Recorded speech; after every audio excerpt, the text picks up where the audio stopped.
સરગવાનું soup બનાવવા માટે સરગવાને ધોઈને આ રીતે કાપી દઈશું। સરગવાને આપણે છોલી દેવાનો છે મોટો મોટો આ રીતે। સરગવો છે એ બેસ્ટ છે હાડકાને મજબૂત કરવા માટે, ઘૂંટણના દુખાવા માટે। ખાસ જેને ઘૂંટણનો દુખાવો હોય એને તો રોજ સરગવો લેવો જોઈએ, 1 થી 2 સ્ટીક સરગવાની, તો તેને ઘૂંટણના દુખાવામાં ઘણી રાહત મળશે। તો આ જ રીતે આપણે બધા જ સરગવા છોલી દેવાના છે। સરગવામાં સૌથી વધારે પ્રમાણમાં કેલ્શિયમ અને આયર્નનું પ્રમાણ સૌથી વધુ હોય છે। તે સિવાય સરગવામાં વિટામિન એ, વિટામિન સીની પણ સારી એવી માત્રા મળી રહે છે અને સરગવામાં ખૂબ જ વધુ પ્રમાણમાં એન્ટીઓક્સિડન્ટ્સ મળે છે।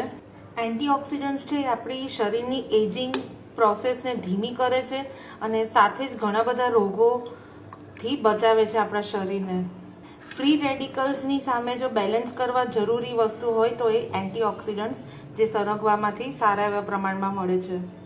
તો કુકરમાં પાણી એડ કરીને સરગવો અંદર મૂકી દીધો છે। હવે 2 થી 3 સીટી સુધી આપણે કુકરને ગરમ કરવાનું છે, 2 થી 3 સીટી વાગે ત્યાં સુધી।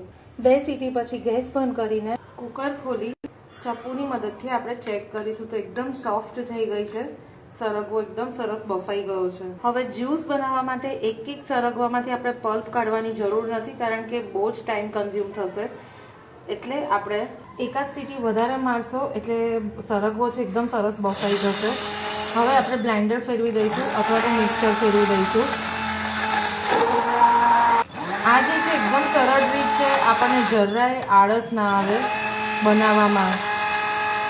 અથવા તો જ્યુસ ના બનાવવો હોય તો ખાલી આ સરગવો છે એને આપણે થોડો ઠંડો થાય એટલે ચૂસી દેવાનો અને પાણી જે હતું આની પહેલાં વાટતા પહેલાં એ પાણી આપણે થોડું ઠંડુ થાય, હનાયું થાય એટલે પી જવાનું, તો એ રીતે પણ ચાલે।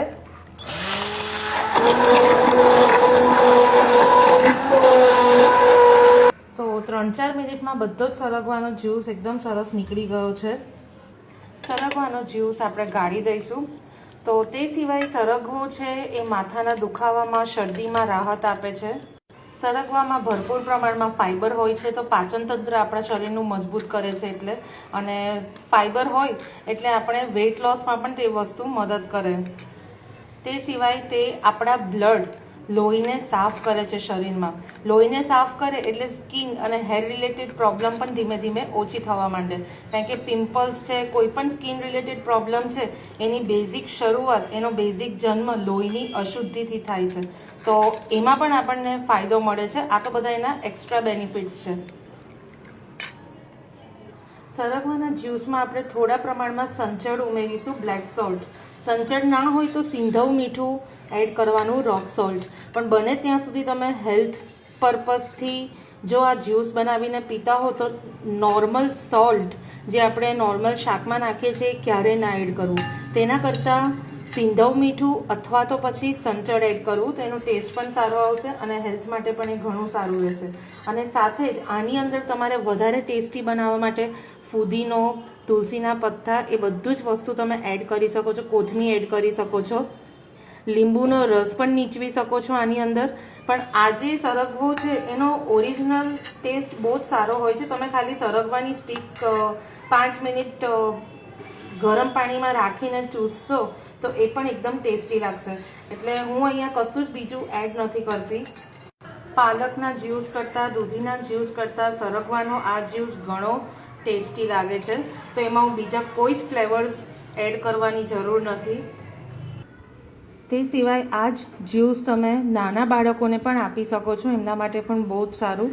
અડધી વાટકી કે તેનાથી ઓછો ક્વોન્ટિટીમાં જ્યુસ તમે નાના છોકરાઓને પણ આપી શકો છો, અને મોટા વડીલો માટે પણ સરગવો ચૂસતા ના ફાવે એમના માટે પણ ઇનડાયરેક્ટલી આ રીતે જ્યુસ આપવો બહુ જ સારું રહેશે, કારણ કે સરગવામાં વિટામિન સી એ લીંબુ કરતાં વધારે હોય છે, કેલ્શિયમ એ દૂધ કરતાં પણ વધારે મળે છે, અને વિટામિન એ ગાજર કરતાં પણ વધારે આની અંદર રહેલું હોય છે।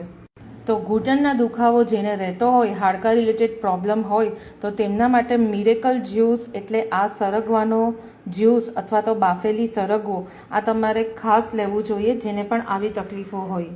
અને આ સરગવાનો એકદમ યુનિક ટેસ્ટ હોય છે, કડવો પણ નથી હોતો, મીઠો પણ નથી હોતો, ખાટો પણ નથી હોતો, એટલે ભાવે બધાને જ, નાના મોટા બધાને ભાવે એવો ટેસ્ટ હોય છે।